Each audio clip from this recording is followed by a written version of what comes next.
The following episode may contain inappropriate material. Listener discretion is advised.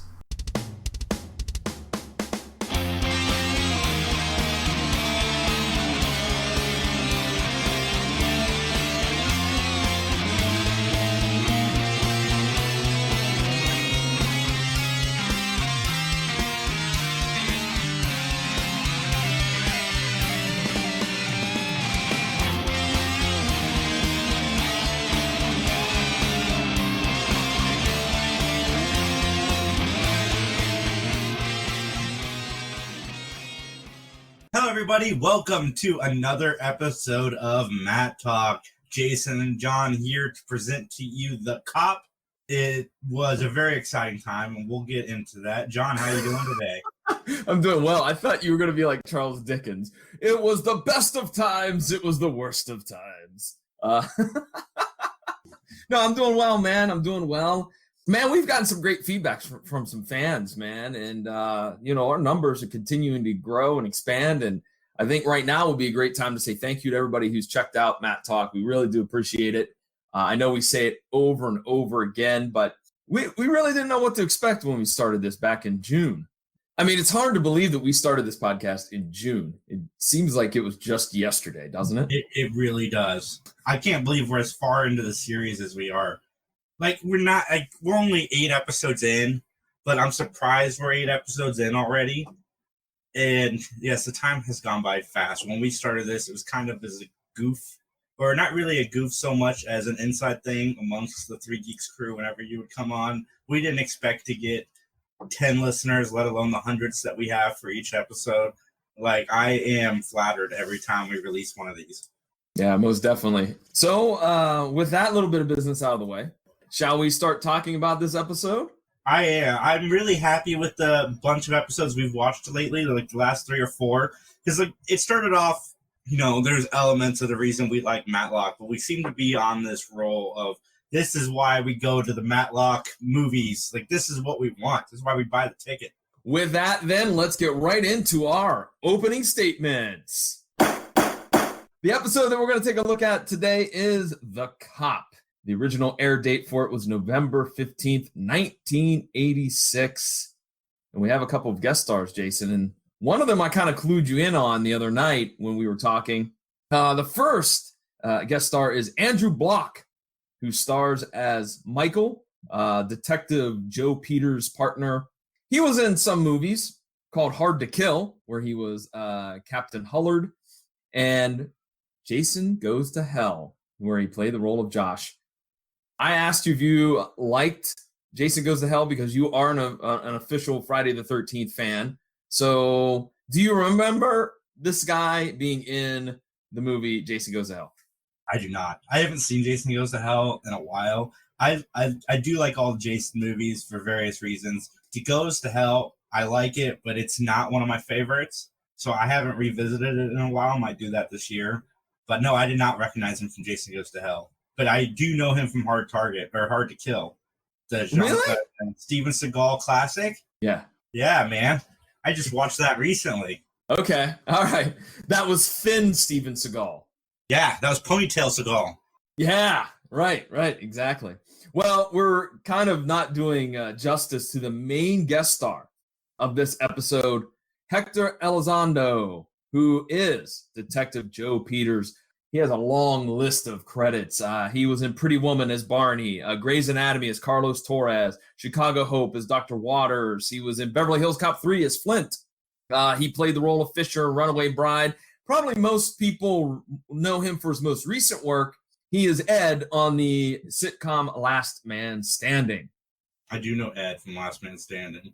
Look, maybe as a quick side note, not a big fan of Last Man Standing. I really liked Tim Allen in Home Improvement and in the Santa Claus, especially the first one. But Last Man Standing, I don't dig it. I'm a Tim Allen fan through and throughout. He is a guilty pleasure of mine. Even his bad movies I enjoy, but I am not a fan of Last Man Standing either. I've tuned in whenever I see that Richard Karn or one of the old Home Improvement guest spots is going to happen. I'll tune in for those usually. Yeah, I don't know. I don't know what it is about the show. It just doesn't have the same vibe to it. I think because here's my best thing. I think at times, like, I get that there's the generational gap between the kids and Tim Allen and his wife, but at times I feel like some of his comments are just downright mean to his daughters. I'm like, that's kind of over the line a little bit. And I mean, I don't know, maybe it's just the writing, maybe if there were different actresses or actors involved, then I would be more, along with the ride. But there's just something about that show that is disjointed for me. A bit political for me, I think, which is hypocritical because I watch shows that get political all the time. For some reason, this one just doesn't sit well with me. All right, well, Jason, do you swear to give an opinion, your opinion, and nothing but your opinion on this episode? I do. Then it's time to testify. The cop. Let me give you the plot here real quick. It's a detective that's framed by the mob for a murder he didn't commit. I gotta say, this was probably the highlight, was the opening sequence. I mean, there is nothing more awesome than just seeing a bunch of sequence shots of somebody loading the revolver, putting the revolver in the holster, putting on their awesome leather jacket, stereotypical mobster in a warehouse. I enjoyed that whole opening sequence. I did too. It was great. And Detective Joe Peters is one loose cannon, isn't he? Yeah, Dirty Harry, you might say. That's right. He doesn't play by the rules, man. He'll slap a suspect around. He doesn't care. But the weird part is he does get mugged right outside his own apartment. So, I mean, and it does take 3 guys to take him down. So I guess that's a little bit of credit to him. I guess the main thing we have to really focus on for this episode is the fact that Joe Peters loses his gun and his badge. That's going to be like the focal point, if you will. Because within a few minutes after the scene of him getting mugged, him being, of course, Joe Peters, Harry Landers, mob guy, gets killed in his own office. Jason, what did you think about Harry Landers? Because I'm going to say it once again, Harry Landers sounds like a guy that sells furniture, not a mobster. Is there no Italian folks on the writing staff of Matlock? I don't know, man. They really go for the not so obvious gangster names. Maybe they're trying to sound original. Like, they're going to believe this guy is gangster because his last name is Richardson, because nobody in real life would be called Richardson. Like, we didn't make his last name Linguini. Yeah, man, you don't want to mess with Dennis Richardson. He's one bad dude. Yeah. Harry Linguini would make more sense. Yeah, something more ethnic. That's what we're saying. Something more ethnic. I'm partially Italian. I can say those things. Same here. So, man, oh man, I'll tell you right now, though, I would not buy a car from Ben Matlock because he is one shyster of a used car salesman, isn't he? He is. Yeah. Selling that truck to that dude, and he's like, your wife could drive it. She likes it. I'll take what? What did he say? What did they finally get to? 400? He's like, you take this home and borrow it for a few weeks. You let your wife drive it around town. If she likes it, you give me $400 for it. If she doesn't, you drive it around back and park it. He made it sound like a good car too, and as the guy's driving off, I didn't think it was going to make it off the property. Yeah, I'm like, geez, Matlock, what are you doing, man? I'm also still thrown off a little bit, and this is just me, because it's obvious Ben has a different house in these earlier episodes than the one that would be for the bulk of the series. And I'm always thrown off by that because I'm like, where is he? Oh, he's at his house. But I'm kind of thrown off because you're used to seeing, or at least I'm used to seeing the house for those middle sections of those middle seasons of the show, not the house as the chicken coop in the back.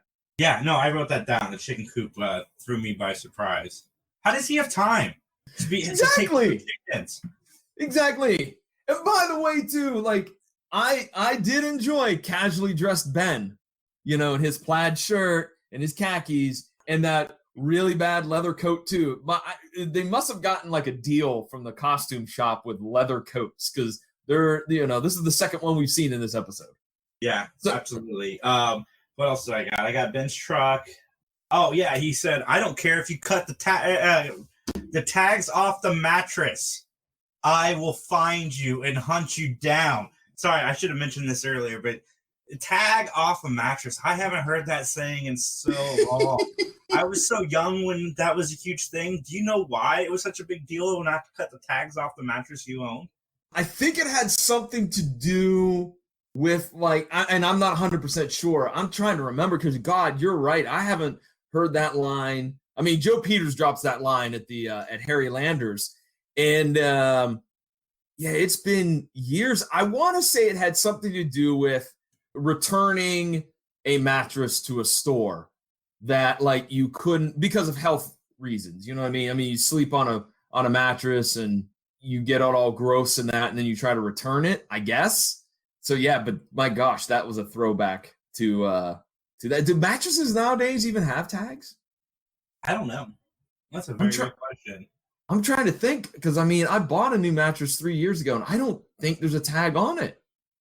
Or if it is, it's like T-shirts. You know what I mean? Like it's pressed onto the mattress. You know what I mean? Mm-hmm. So I don't know, but that's a great question, man. The scene with Ben and Joe is kind of intercut with a scene of Lieutenant Daniels and another cop, which I think was Braddock. I'm not 100% sure. Where we find out that Joe's missing gun is found. Joe meets with Ben about representing him. There's $50,000 in Joe's account. There's kind of an awkward segue where Joe needs Ben to defend him. But my question is there any charges filed at this point? I don't think so. It just seems like they're investigating Joe Peters and the death of Harry Landers. And there's some to me, it didn't make sense. I'm like, well, have you been officially charged? You haven't been taken to jail. It just seems like he's preparing for the worst. He's trying to lawyer up. But Tyler does not like this guy. Hell, no one likes this guy. Ben has this weird comment that he makes where he goes, well, you're not the smartest cop I know. I'm like, really? You said that to that dude and he wants you to represent him? Yeah, no one seems to like Joe Peters. It's probably because he's a renegade, man. He don't play by the rules. Yeah, Tyler's not too happy about going on a stakeout with him. But Ben's old. He can't do it. That's right. I wrote this down. Somebody's got to do it, and I'm too old. Hey, we have a change of pace here. Charlene is in a dive bar this time instead of Tyler.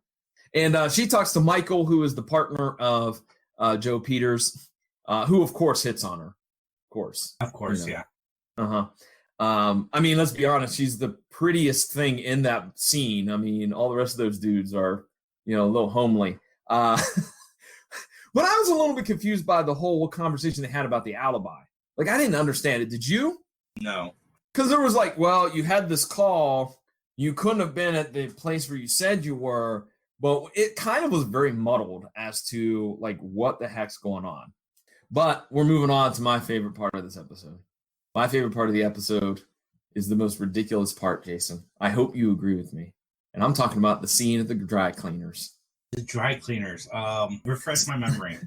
Well, Tyler and Joe are staking out the dry cleaners where the thugs might be. The thugs that stole his badge and his gun and possibly framed him. And what do you know? Yeah, what do you know? Joe can't sit still, man. He's not going to let it stand. He's going to go after those guys. And I love how you see the guy, the thug, run out of the back. The car swings around. He literally suicide dives right into the window. Then when Joe comes out, the car's in a totally different place. It's not anywhere. It would have been long gone, but it's way back at the beginning of the alley. And then how about the special effects of running down Detective Joe Peters? It's great. It's all great. Ka-thunk, and he's just flying through the air it's slow motion, close up. He's not even anywhere in any danger. Oh man, that was my favorite part because I was like, oh my god, this is ridiculous. But how about Joe, man? He's one tough hombre. Next scene, he's in the hospital, man, and no matter what they did to him, he's still alive and kicking. I'm just upset we never got a Joe and Tyler spinoff series. Part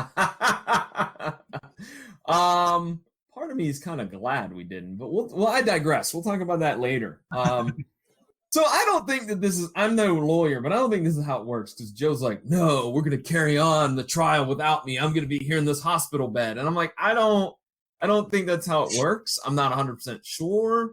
What do you think, Jason? I mean, I think they can, but I don't think it's I think it's under certain circumstances. So if you almost got run down and you're in a cast in your leg and you're a tough hombre that doesn't take crap from anybody, it can continue. Well, here's the most random thing I think we've seen in an episode of Matlock in a while. Why were there just random shots of hot dogs? Because Ben likes hot dogs. Well, I know, but it was just very odd because of the way they shot them from like a downward motion, like a downward cut. And I'm like, what is this? Yeah, Ben has a lot of hot dogs in this episode. Yeah. What is the deal with him borrowing money from Charlene to go buy more hot dogs? Money in his other suit, John. That's why. I didn't have debit cards back then. Remember, you had to go to the bank on Friday if you wanted money on Saturday and Sunday. I forgot about what other suit. I totally forgot about that line. Oh, good on Charlene. Busting the chops of Dad. I love it. I forgot about that. What other suit? That's a good joke. I mean, you would think season 1 is not enough episodes to drop that joke yet, but it worked. I laughed very hard. I forgot all about that. That was great. But Charlene gets to cross-examine for the first time, I believe, in the series, right? Yes. Yeah, because she cross-examines one of the police officers. And by the way, theme alert, shoulder pads in full effect, man. So Lieutenant Daniels talks to Ben about maybe possible mob informants in his ranks. And so we get vintage Ben going to visit Captain Braddock and just kind of needling him here and there. And then the very next scene we get Lieutenant Daniels kind of slips the evidence to Ben in what was the most awkward exchange ever.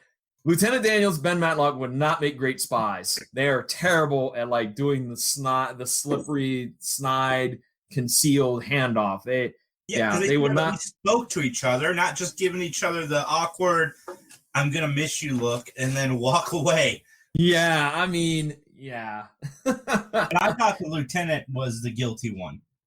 Oh, really? You got Lieutenant Daniels. And I like that this episode and the next one, we didn't get to see who did it prior to the crime being committed. Yes, I agree with that. I agree with that as well. By the way, so we get this information about Donnie. Donnie's one of the thugs. And I'm going to say that Tyler and Ben make the worst tag team ever. Like, when they were stopping Donnie from escaping, like, he runs around the house, there's Ben standing there, and he's like, oh, I'm like, really? That's all it takes is Ben to stand in front of you and you stop running? I guess. I don't know. Yeah. Ben is a powerful force, John. You think Ben would have clotheslined him right out of his shoes if he had the chance? I do. He'd clothesline him and then drop the people's elbow. Ben eats his hot dogs with everything, man. That's protein. The Ben Matlock diet, only to be done by the Ben Matlock workout. We buried the lead back when Charlene lends him the money. She's like, "Now, Dad, don't get any hot dogs." And as soon as he's out of the frame, he's off buying a hot dog for $5. That's an expensive hot dog. That is very much so. 80s. Yeah. So Donnie has a moment of maybe I might do the right thing, maybe I won't. Tyler and Ben are trying to talk me into doing the right thing. But we do find out he does do the right thing and goes against Braddock. In the meantime, Eddie is the other thug, and he is disguised as a nurse to kill Joe in the hospital. First of all, the security in that hospital looks really lax, number one. 80s again. Yeah, I know. Yeah. Number two, I kind of was thrown off a little bit because in my mind, I don't think they actually said he was dressed as a nurse, but in my mind, I thought that they said that. And I'm like, he's kind of not dressed like a nurse. He's kind of like an orderly. And I mean, it might've been fun if he was dressed like a candy striper. That would have been hilarious, but you know, because I mean, we've already had a little instance of that in the stripper. So why not bring it back as another vehicle? All right. Nonetheless, it is revealed that Braddock has Joe's badge, and Donnie made a pickpocket switch. Like earlier on, they had an altercation, Braddock and Donnie, and he reached in and switched the badge. Okay, I gotta say, I didn't like this. I really didn't. I thought this was kind of a lame thing. Like, he's that good that he can swap that out without anybody knowing. Some people are, man. I don't know. If you're not Gambit, I'm not buying it that you're that great. Haven't you seen Ocean's 11? And Matt Damon, what he can do with a business card and a wallet? All I want to say is this. Look, Captain Braddock had this happen to him. This would never happen to Colonel James Braddock from Missing in Action fame. Nice. Chuck Norris would never let that happen to him. He would have caught Donnie, and he would have grabbed his wrist and broke it, and then like karate kicked Eddie right into next week. That never would have happened because, it's Chuck Norris. Well, Hard to Kill's Steven Seagal wouldn't let it happen either. No, absolutely not. Absolutely not. He would have dropped some karate chops and roundhouse kicks as well to Eddie and Donnie. Modern Steven Seagal would have been eating some hot dogs with Ben outside. Oh, he was these are hot dogs, Ben. Have you seen my movie Under Siege or Under Siege 2 or A Dangerous Man? For the people listening at home, that's my very bad Steven Seagal impression, by the way. So you consider it a bonus for this episode.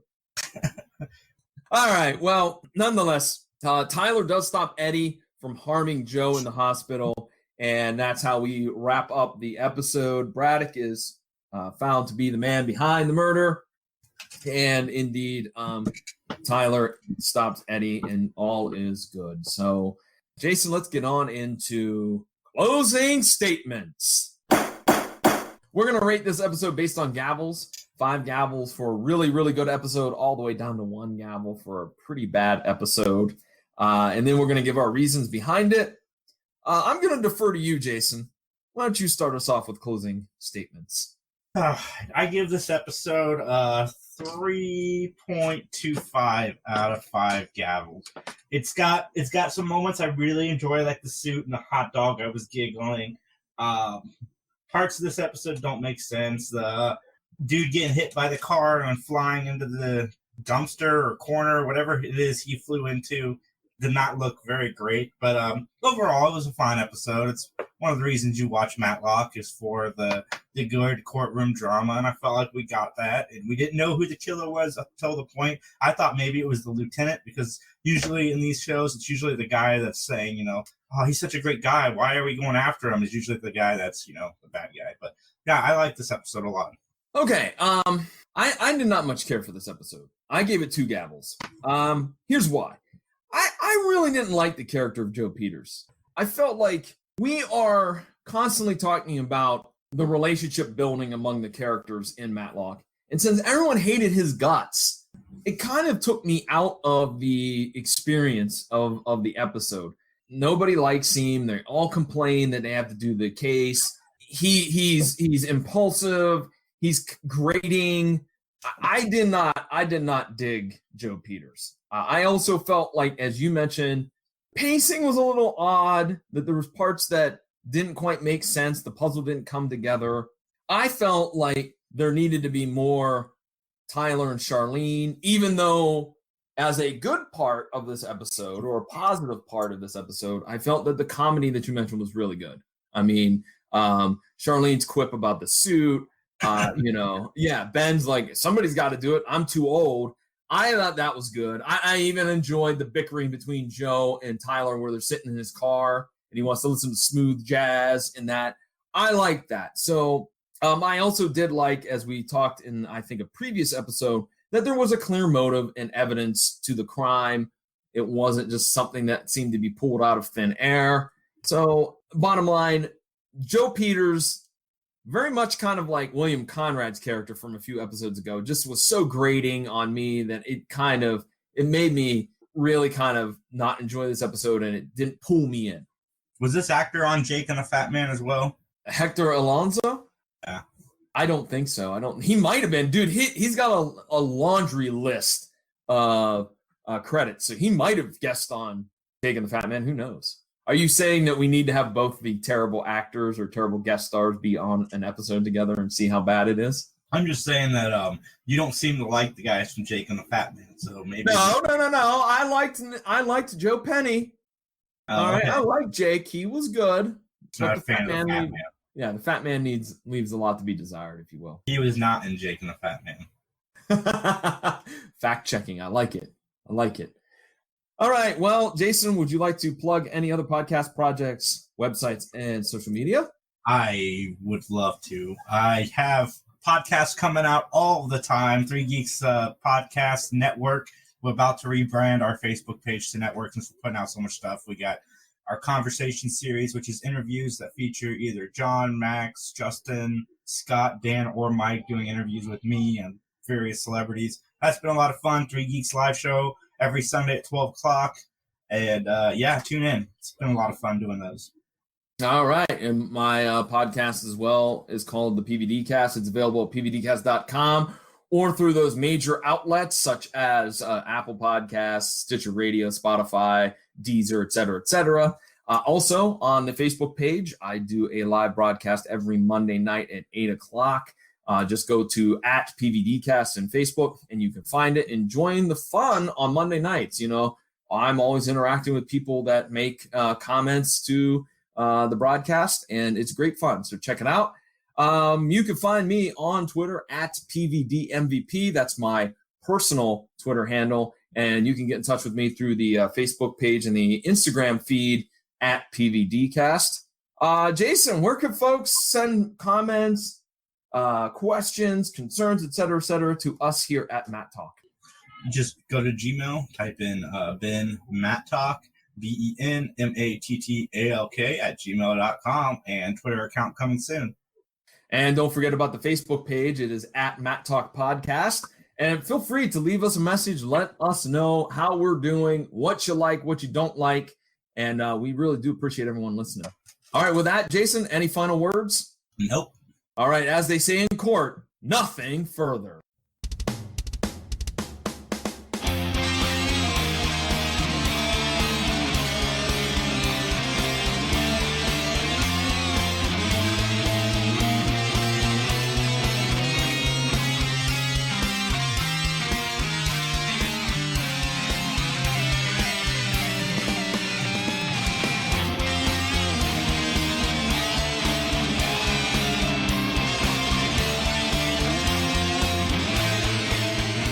The following has been a joint production of the 3 Geeks Podcast and John Orlando Enterprises, LLC. Copyright 2020.